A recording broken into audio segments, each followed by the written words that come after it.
Good morning, everyone. I call this meeting of the Governance Committee to order. We'll start with a roll call. Councillor Tabor? Here. Councillor Lombardi? Here. I'm Councillor Cook, and I am here as well. We have several members of staff represented today that will help guide us through our agenda. We will start with a review of the minutes from the August 26th meeting. Did everyone have a chance to go over the minutes? Yeah. Yep. Okay. Can I get a motion to approve? So moved. All right, Second. All right. one or the other. Tripping all over each other's feet. All right. I love it. Okay. Tabor, I'm putting you as the mover. And I'm the shaker. You are, yes. Perfect. So any comments, questions? Are we, okay, all right. Then all in favor? Aye. All right. The minutes are approved. Okay. Let's go to the only item on our agenda today. We are continuing our discussion of the administrative ordinance review, specifically around procurement. And we're starting that today with a discussion of the competitive bidding process. I am going to share on my screen where we are. So here's the procurement procedures changes. And we started having this discussion at our last committee meeting. So if anybody who's watching this online missed that, I would encourage you to go back and watch again to see where we left off in this discussion. But I'm going to turn this discussion over to the Deputy City Manager, Suzanne Woodland. Thank you. Councilors, in follow-up to the last meeting, staff tried to put together some additional language in follow-up to some of your suggestions. We're not wedded to this, but we tried to take what we heard and give it some context. So what you'll see is we added a subsection G to section 1.500. And we've kind of structured this. It now reads to employ competitive bidding where practical and to adopt other procurement strategies that are fair, transparent, and deliver good value for the city. And as you can see, there's capitalizations there for competitive bidding and procurement strategies because we added a new definition section, which is something we kind of toyed with as a possible way to address some of the concerns. To define competitive bidding, which is, if you look at section 1.501 definitions, competitive bidding shall mean the process by which materials, supplies, equipment, and other services are acquired through a formal process of bidding and award is made to the lowest qualified bidder. And then we have procurement strategies, which is that large realm of other ways in which we obtain all of the things that we need in order to do our operations, where there is a competitive element to it, but it generally is not driven by price. So that includes our request for proposals, solicitation of quotes, the development of qualified contractor and vendor rosters. And like I said, they include a competitive aspect, but typically they have other criteria, or there's room typically to negotiate the terms of the contract, because sometimes you don't know sort of where the give and take is going to be for what the service is and the schedule that you need. And so we tried to find a way to define that. We also added a definition for procurement system and policies. And as you can see, that shall mean the comprehensive framework for the acquisition of goods and services that includes competitive bidding, procurement strategies, the adoption of policies, the issuance of purchase orders, and the execution of contracts and other legal documents relative to procurement. So that's where we went to try and capture what we thought we heard at the last meeting. And why don't I stop there and kind of take your comments, questions, and if you had any further, I think there were some maybe additional questions you might have had about the software that we're looking at for procurement. You know, Nathan could certainly answer more of those questions. So I was going to suggest somewhere in here there needs to be a statement for sole source types of purchases. yep. Yep, we talk about a little bit under 502, yep. But, that's not a bad idea. I would be happy to kind of play around with some language, because there certainly is quite a number of occasions where the only logical sort of path through to obtain what we need is sole source. So I like the idea of adding that. Does that, looking around, Nathan, Trevor, does that seem to make sense to you? Kind of spell it out.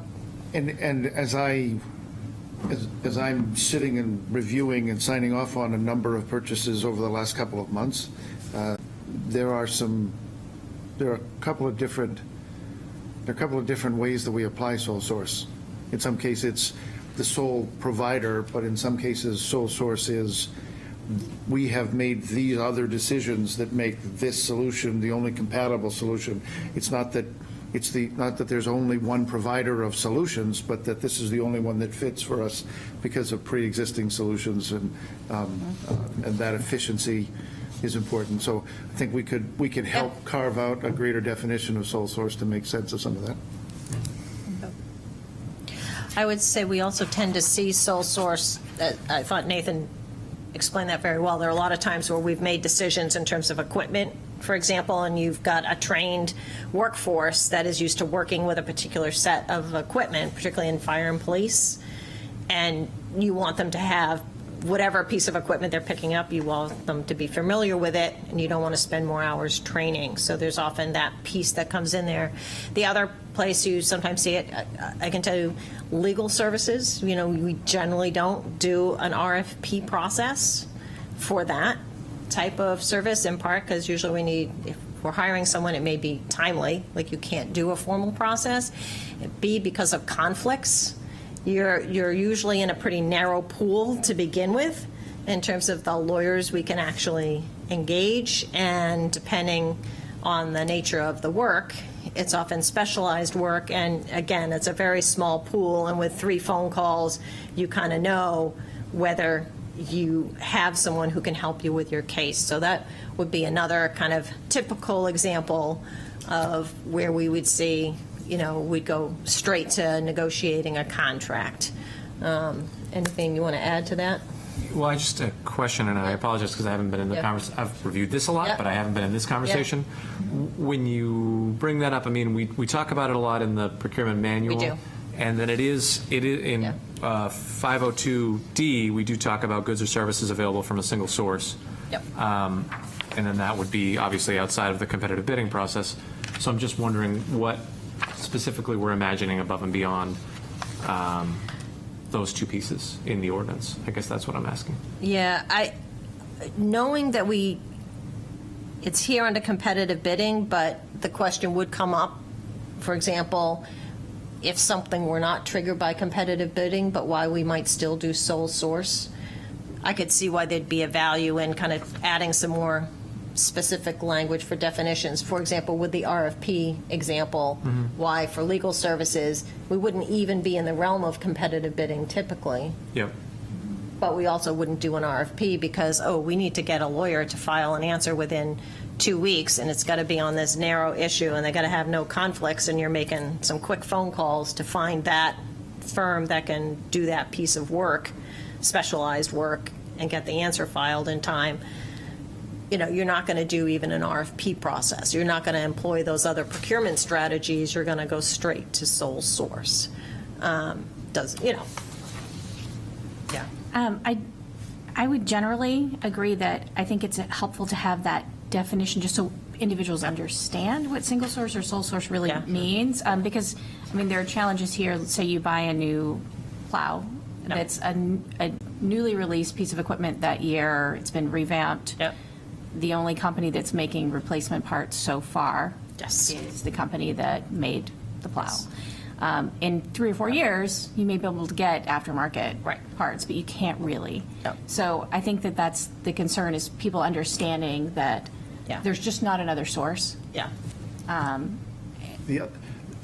made my comment about seeing purchasing come by. I would comment one step further, that a lot of what I've seen, which has been new to me, is to see purchasing through police and fire departments, and where there are systems of safety and systems of systems. The whole kit, everything they're doing, everything they are. That's where I've seen it come the most. Where, like you said, the replacement part. This is the only one that fits appropriately on this jacket in this compartment on this, and so I've seen that because I've seen these purchases and I've dug into them. I've called up and asked why, and it's been educational for me the first time through. But I think that's where a lot of that sole source pops up, and I think, just offering some definition to it. We can put. I think there's value in pulling out. I know that we don't want the ordinance to become too weighty or too wordy because it's supposed to be a guiding policy, but I think that some definition on that score we can. Yeah. work. And I'll have to say, Nathan isn't the first person who's called up and said, now, wait a minute, you say this is sole source. We need to talk about this. You need to justify it to me, and if it's not in writing yet, you need to put it in writing as to why, even though it's a $20,000 purchase, we're going with, X manufacturer or X piece of equipment. So I can say for the entire 20 years I've been here, since I saw a lot of that when it would come through legal and I would stop and pick up the phone. That's been going on for 20 years. We really are mindful of the checks and balances, and that's part of what I think is good about, although we're doing it paper heavy right now, the system, which is there are other people looking at this who aren't afraid to pick up the phone and make sure that we've really tested it and that someone isn't just falling back on what's convenient, because that has been happening. I've asked over the years, before me, Judy Belanger as well, but I snagged a lot of stuff, and there's a lot more documentation over the last 20 years challenging or having them go out and do a process, so. I think it's good for our auditors, too. Yes. To see that we have a legal framework. Yep.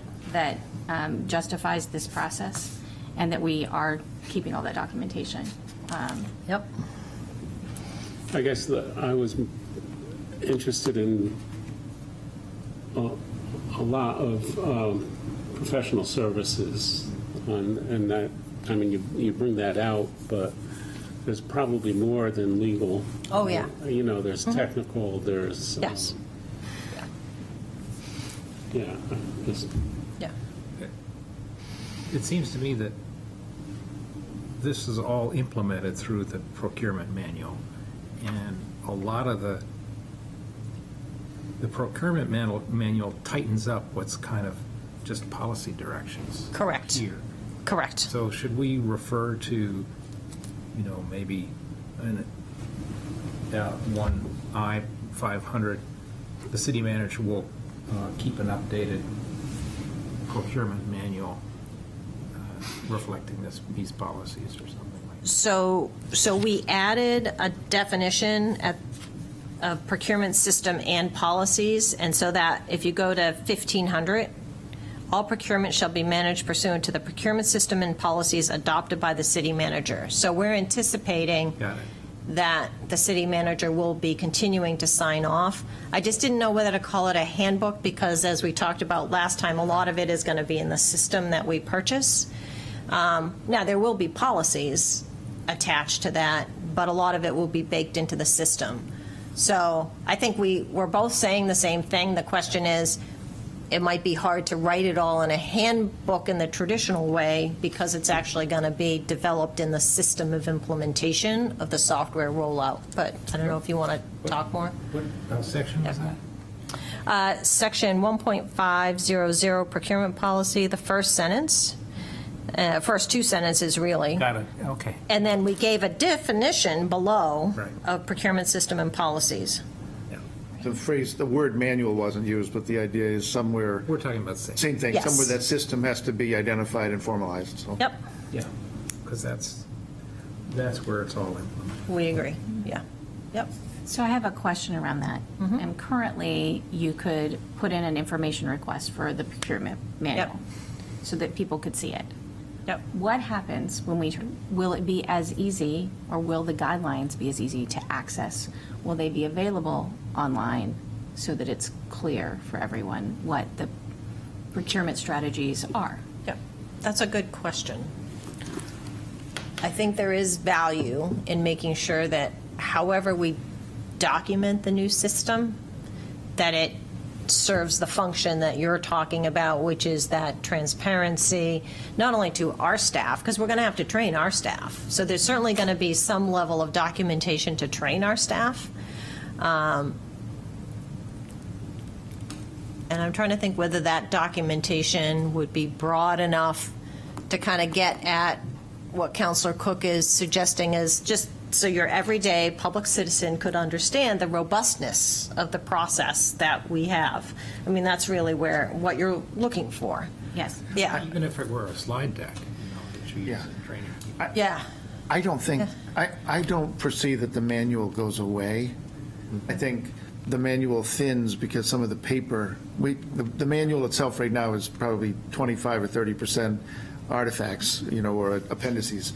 I think those go away because some of those become electronic mechanisms as opposed, but the underlying principle of how should you make the market, how should you prove the price, how should you shop this, what do you have to show for evidence, some of that looks a little different, but it still can be documented, because as you just said, even as we welcome somebody new in as an employee and say, this is the system you use, and here's some training for the system, there still are rules and expectations, and I think those can be narrative. They don't have to simply be electronic. I think the other thing I should say about the software that we are embarking to implement, from word one, their marketing effort is transparency. OpenGov is the application. You don't have to be a participant in the bidding process or in the RFP process. You can still gain access to all of the materials and the information and the updates and the notifications. You can log on and be party to the whole effort if you like. You can fill your inbox, or you can be more selective, and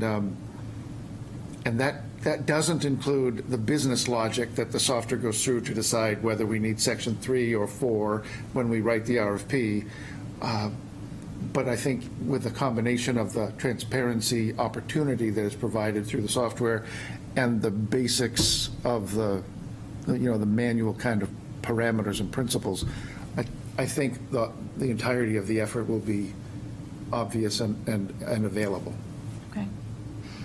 So I'm wondering if maybe we just add a word or two to either that section 1500 procurement policy.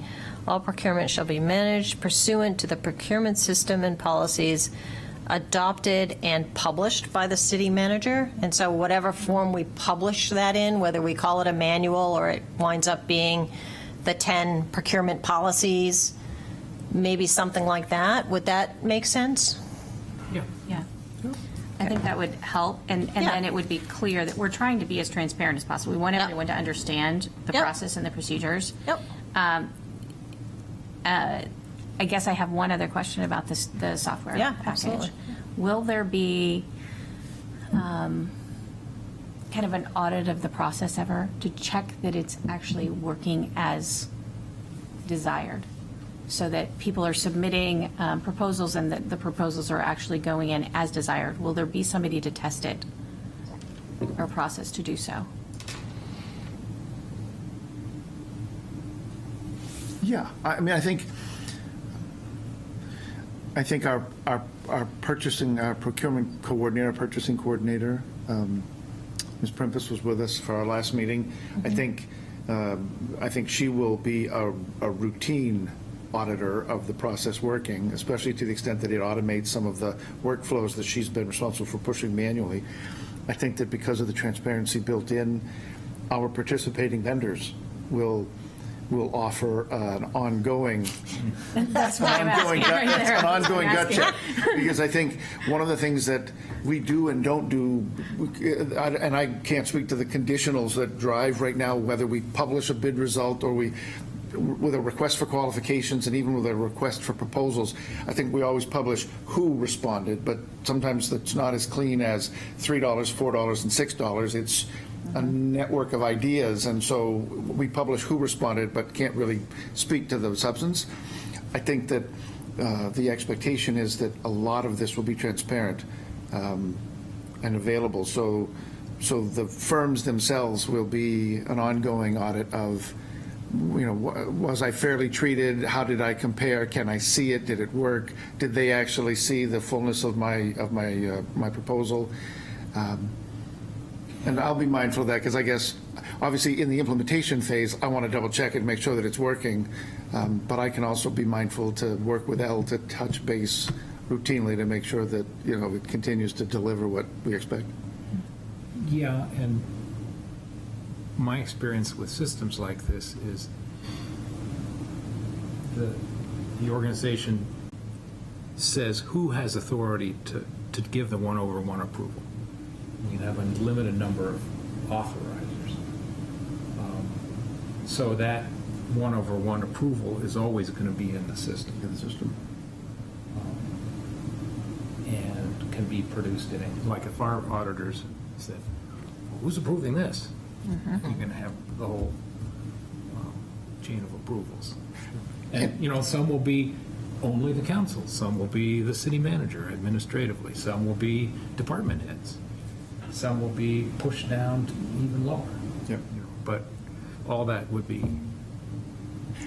And in that competitive process, those procurement strategies, including competitive bidding, but when we do RFPs and RFQs and the like, our legal department will still have a role, because the idea is not to take legal review out of the mix. It's to afford legal the opportunity or the luxury of knowing that when they come to the moment of review, the overwhelming majority of the language they're reviewing is theirs, already preconceived and packaged. So their review can be not quite as strenuous then, and they can focus more on any new language introduced because of the specific content to the project. And so there will continue to be the same basic checks and balances and steps. We're just trying to speed those, make those less cumbersome, and deliver on the projects faster for both the city, the community, but also the participating vendors. And just with our experience with OpenGov on the permitting side, we're able to run a number of reports. And Trevor can speak to, you can see, who's approving what and signing off by all our employees. And that is a very transparent process, because all the applicants and anyone else who's signed up for information on that project can see all of that as well. Well, and Yeah. the person approving, gets a list of things to approve Correct. every week or however your cycle goes, Correct. but can drill down, into like the actual proposal, the actual Yes. quotes. Yeah. So, it just, it streamlines the whole process Yeah. with a complete record behind it. Yeah. Sure, and and right now, the way we have it, there's like a sign-off sheet for any one project, which I assume you've all seen, which has sign-offs for different positions within the city. So it's never just one person signing off, and that process doesn't go away. Although the piece of paper will go away, because we want to be more sustainable and more efficient. That sign-off process will still exist online. There'll still be the sign-off step for whoever's assigned from the legal department, from the finance, from multiple people from finance, IT if necessary, and other departments as assigned, to make sure that we have the full picture. That's great. I mean, this is very similar to the way we do building permits now. Right. The sign-off process is just, so I think our audience, people will be familiar with that process. It's just, it creates an electronic process. Yeah. Does anyone have any other questions here on this additional language and the definitions? So I guess we'll move forward next time with that in published language, and also potentially an additional definition for sole or source. single source providers. Yeah.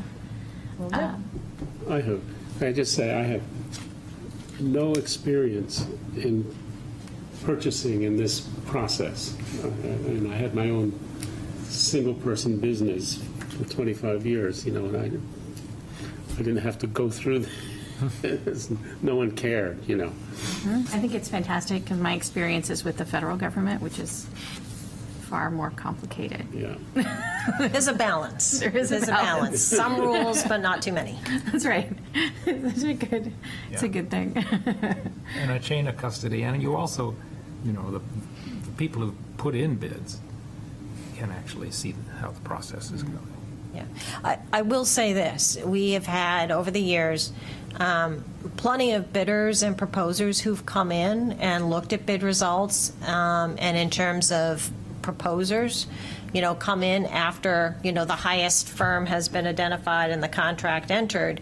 They are welcome to look at the score sheets, and over my years here, there have been some. They want to know, why didn't we make the cut? Or we got the interview, but where did we fall down? And they can see it on the score sheets typically, or in the memorandum that we usually do for the file, both for the auditors and to satisfy me or whoever's sitting in the chair looking at it and saying, yep, this looks good and fair. And that's all there. And we've had people come in and look at it, and usually pretty quickly. It's not like they have to wait, because procurement has typically had, files that, if you just give us a day or two, yep, we'll make sure it's there, come in, look at it, and sometimes we'll even talk to folks, to the, engineering firm or someone else who said, well, could you give me a little more color? What were you looking for that we didn't produce? And we're able to provide that feedback, so, because we want them to keep proposing. So do we want to talk now about the Real estate? real estate process? So I think as we talk about the real estate process, keep in mind we've got kind of the two classes. There's the property that we take by tax deed, and so we've got a conversation that we can have about that. And then there's property which isn't encumbered by, that tax deeding process in the statutes. And Trevor can talk about the tax deeding piece. I've gotten some little more background and history on manufactured homes and why the language that was in our current, or is in our current statute about manufactured homes. I can give you some of the color and context behind that, and we can discuss how we might want to handle those.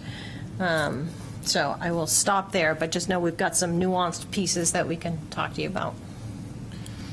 Sure. Yeah, and when you're talking about the tax seeding process, and this will all sound familiar from our discussion on the three properties we recently, well, not so recently anymore, but we did take by tax deed.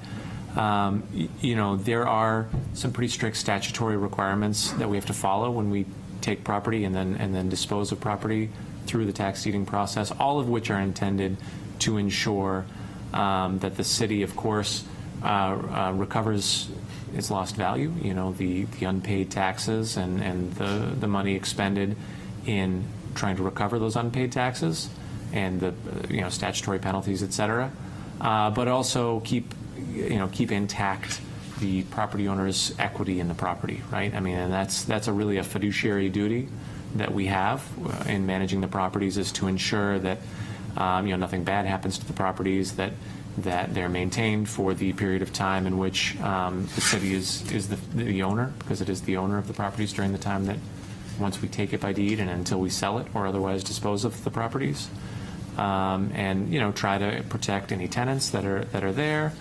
And then when we do ultimately sell the properties, we recover as much value as we reasonably can, and then return that value to the property owners, which is why it's not really as, you see with other property that the city has, like the Sherburne School, for example. There's really a wide range of things that the city council can choose to do with a property. But, when you're looking at these other properties, it's really different. So I think that's why this ordinance is crafted to accommodate that, kind of the two separate tracks. But I'd be happy to answer any specific questions you may have about that tax deeding process. But those are really the big picture considerations.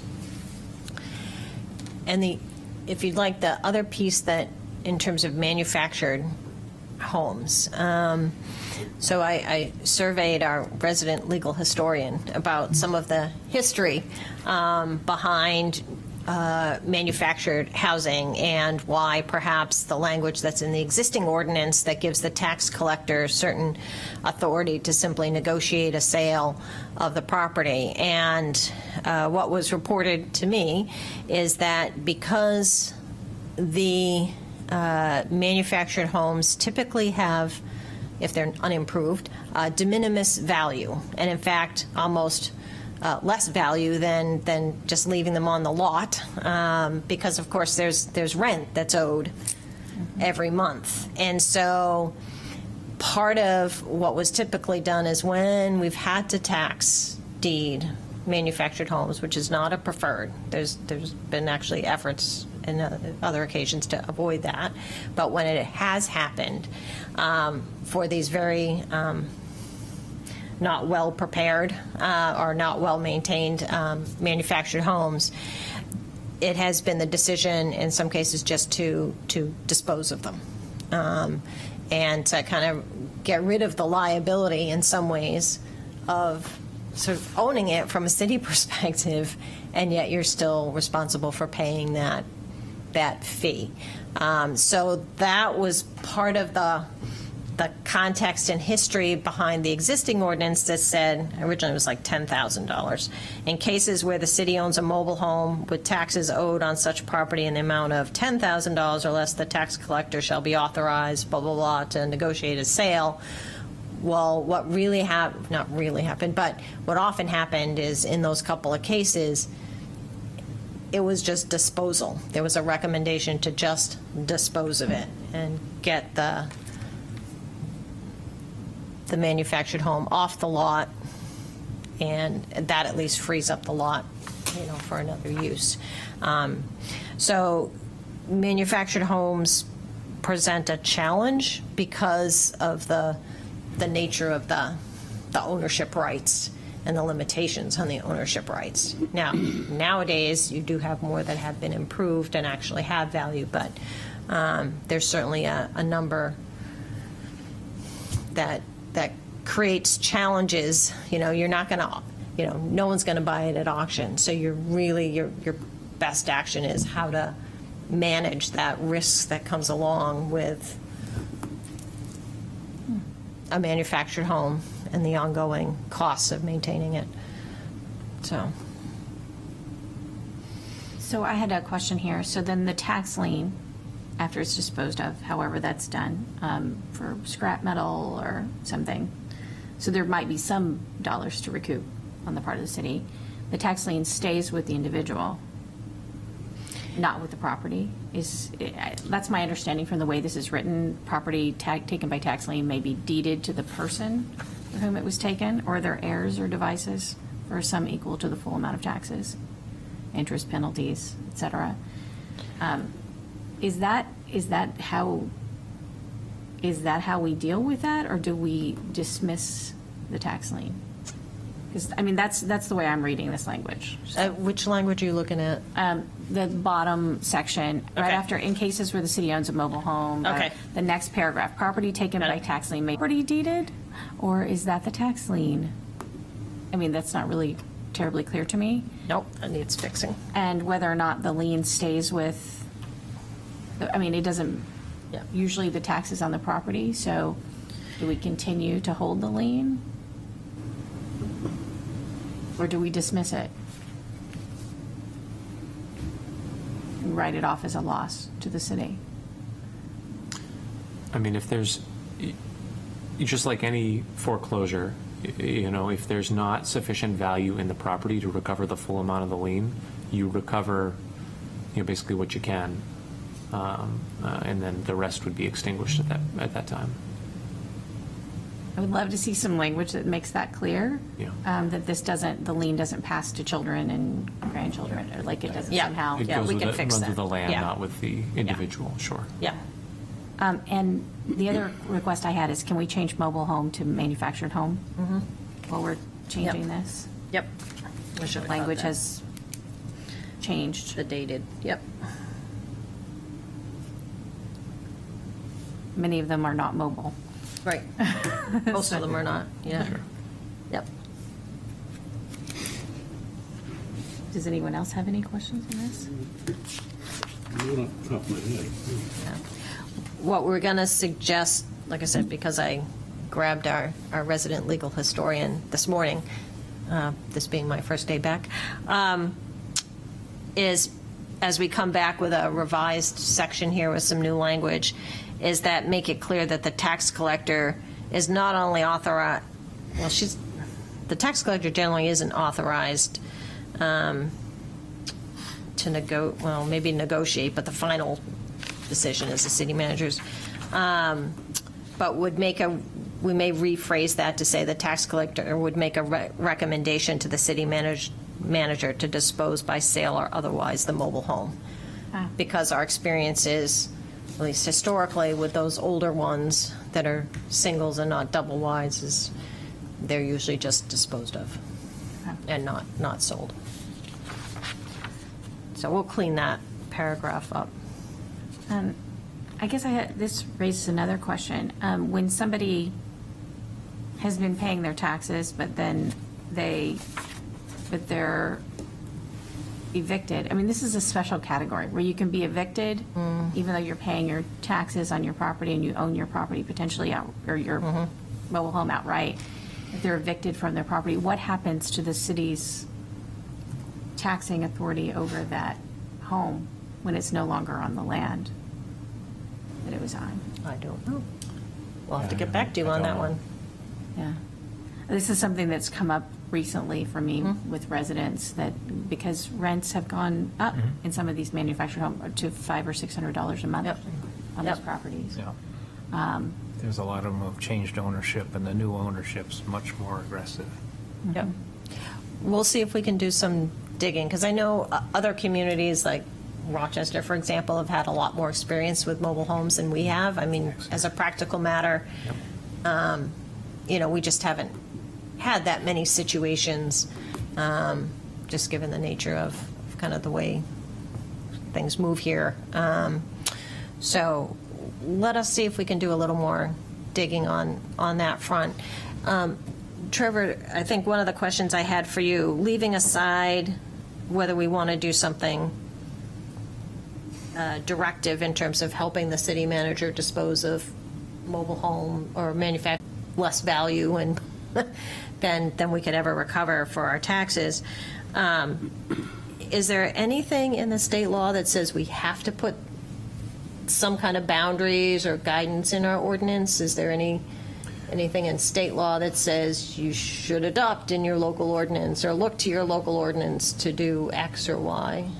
No, I think it'd be useful to add in, to reference some of the particular statutes, statutory provisions that I can think of just sitting right here, just having dealt with it.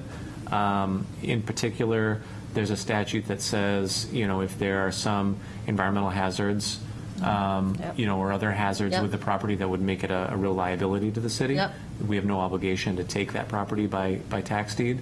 That would be a useful think that would be provision useful. to cite in here, certainly. Okay. Just to make that crystal clear. Yep. Although we would always fall back on the statute, and I would always rely on that authority. It would be nice to reference it here just for clarity. In a case like that, what happens? Does it just sit? Yeah, we still have the lien. We would still keep the lien. We just wouldn't take it by, just given all of the federal liability that would be imposed if we became an owner of, a potential Superfund site, for example. Right, an old dry we wouldn't cleaning want site, for example. Right, we wouldn't want to put ourselves in the chain of title like that. Okay.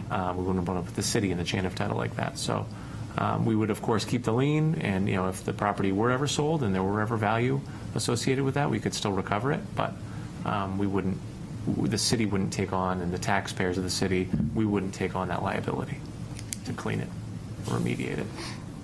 Thank you. I think it would be good to clarify that. I think Yeah. that's important for people to know. Sure, Yep. sure, We're not- absolutely. We don't want to burden taxpayers in any way. Liability. Yeah. Yep.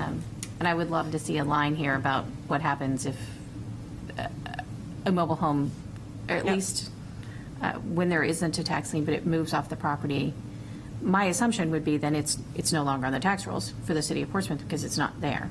It's not in the city of Portsmouth, or it's not on that piece of land in the city of Portsmouth.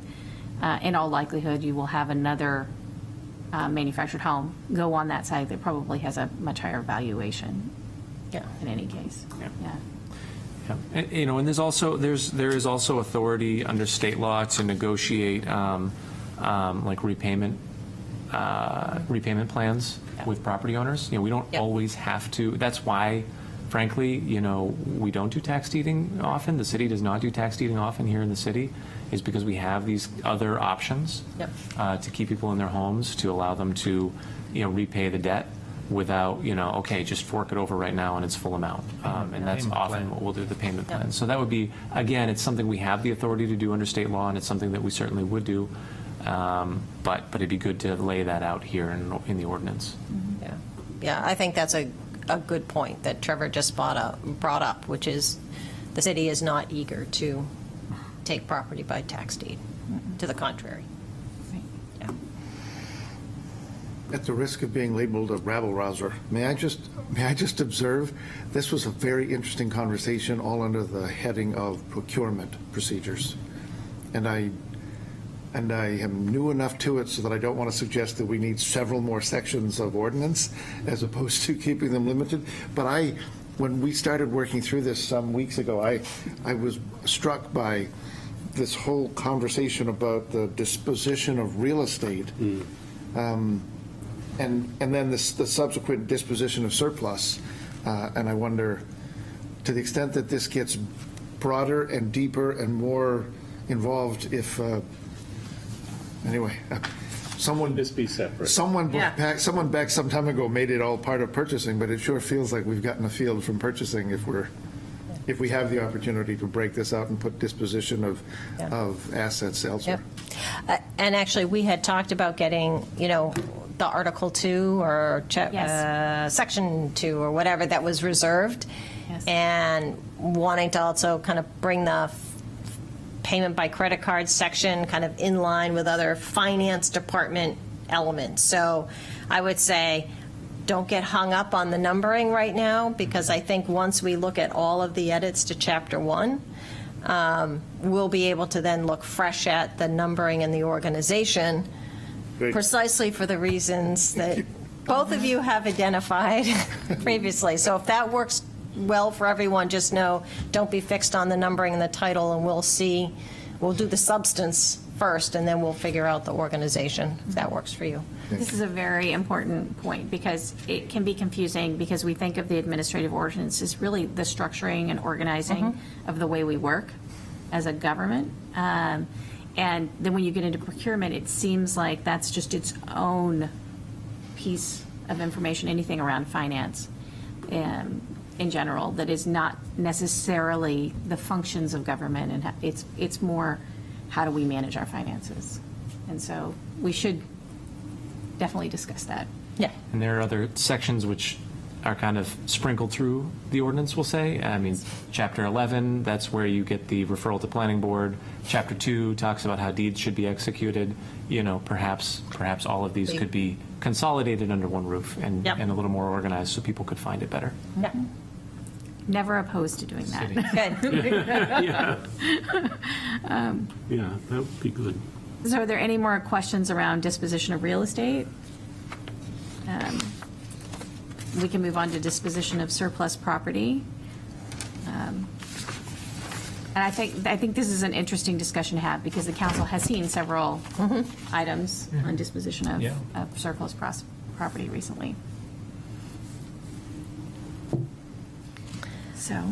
So what we have at least proposed in the first instance here is to give the city manager some more authority to dispose of various items that we no longer have use for.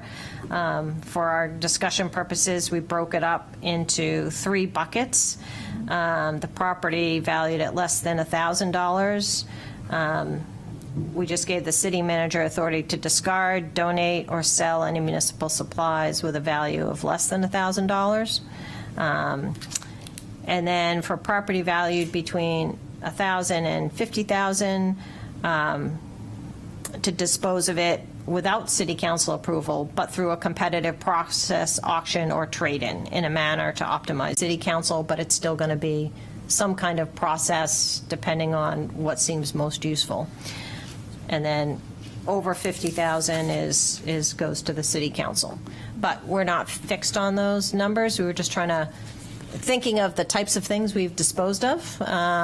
Do you want to know every time we have a older vehicle that's worth less than 50,000 and we want to just use it for trade-in? Do you want to sign off on that every time? And, if you do, from a city council perspective, fine. On the other hand, we are usually looking for value, and this would just memorialize that the city manager would work with the department heads and procurement and finance, if you want to call it that, to figure out what's the best way to maximize the value. So. Do you have questions? Seems a sensible dividing point, the 50,000. I agree. That takes care of used vehicles. That was Which is part of what I was a lot of thinking the in my head. volume. It's the one we often are wrestling with. We want to just trade it in, and we have to come to the city council just to say, could we use this for a trade-in? Yeah. I think there's value in that number as well, because it's also a procurement trigger. So it shows that, anything over 50,000. I was thinking about that, yes. We're going to do a competitive process versus, Yep. and anything under 50,000, we're going to dispose Yep. of. Yeah. Concord also uses 50,000, by the way, for their trigger for competitive bidding.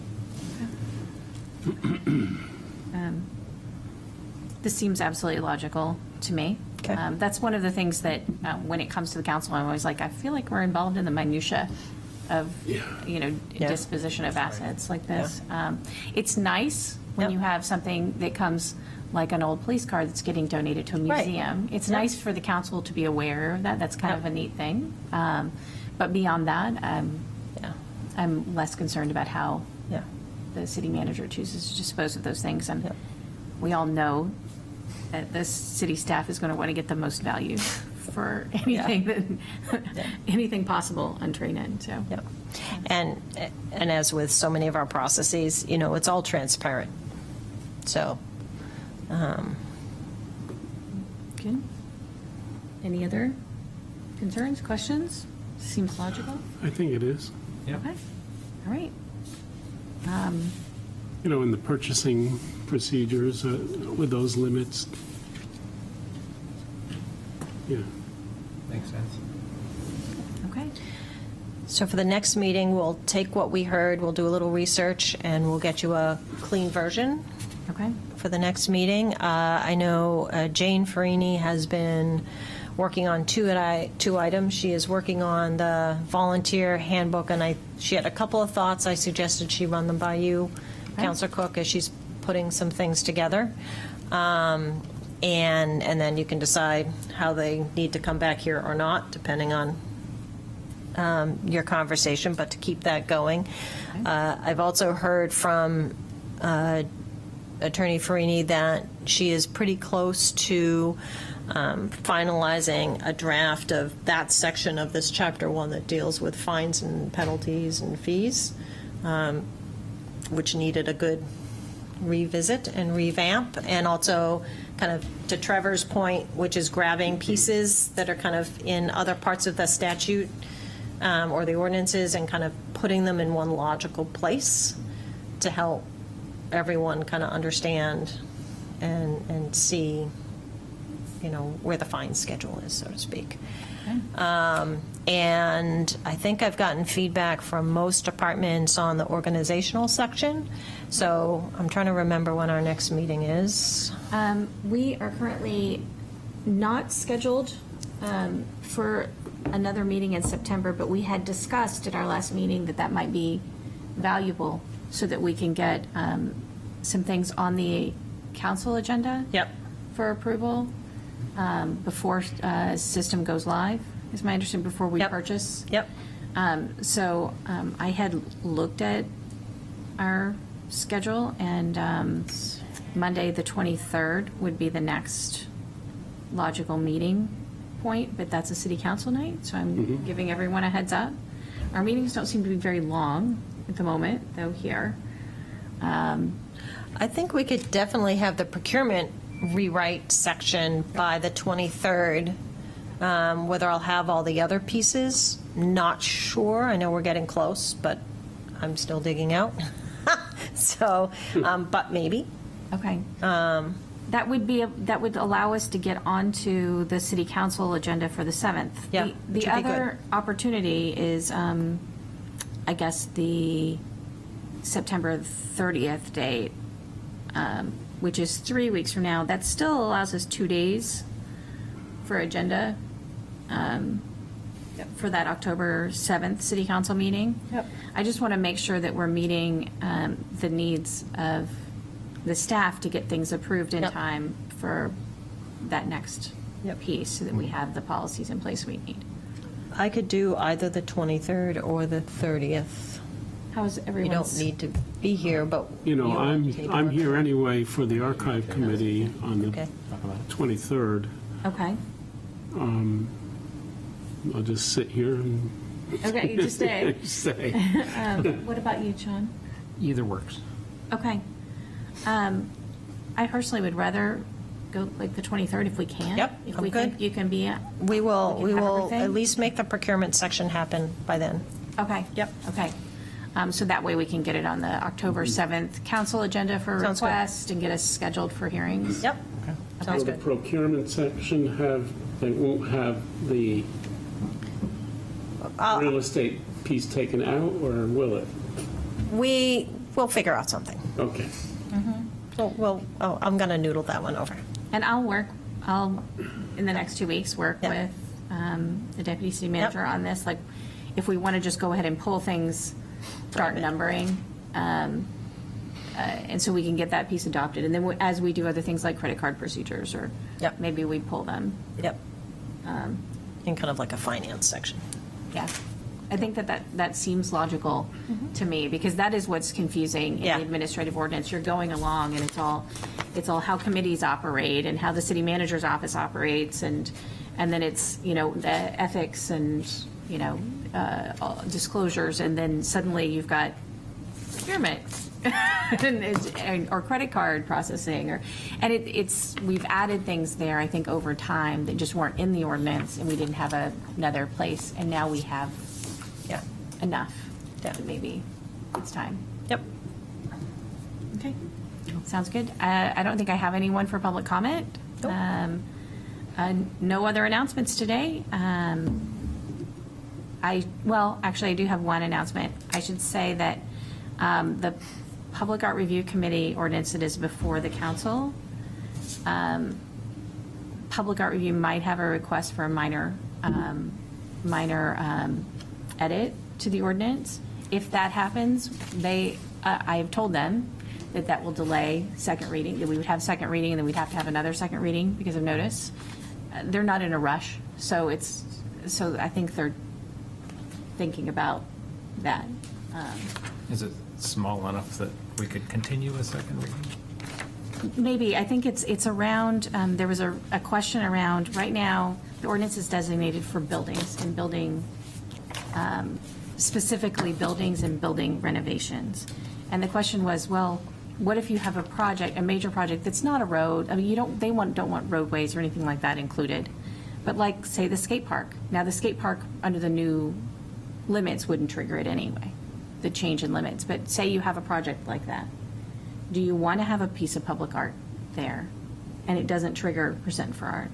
So do you nuance that language? So it's buildings and something, I think that's what they're thinking about. Like, what is the Public works or public work? Yeah. So, Structures.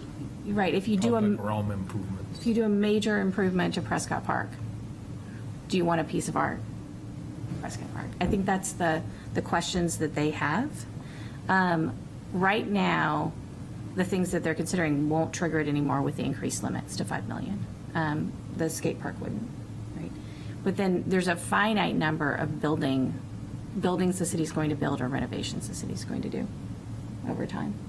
But it sounds like an expansion of the definition of what qualifies. What qualifies. That would require another second reading. Right, and the question is like, but they still want it very limited. They don't want to expand it to things that you wouldn't anticipate, like. Water and sewer, you would want to You not wouldn't want- include water, You wouldn't want water and sewer, No you wouldn't want enterprise. roadways, you wouldn't Right. want, so you want to make sure you're still keeping that definition. But I think no one ever envisioned something like a skate park. Does a skate park, wouldn't it be great to have a piece of art at the skate park? You know, or if you do a $5 million investment in the Greenway, like the rail trail. You know, so I think that's their question is, you know. And so they might not come forward with any change at all, but they might talk to legal about how do you nuance that language. So just a heads up here first. We heard it here. Yes, so I think that's it. Can I get a motion to adjourn? So moved. Second. All in- Waited.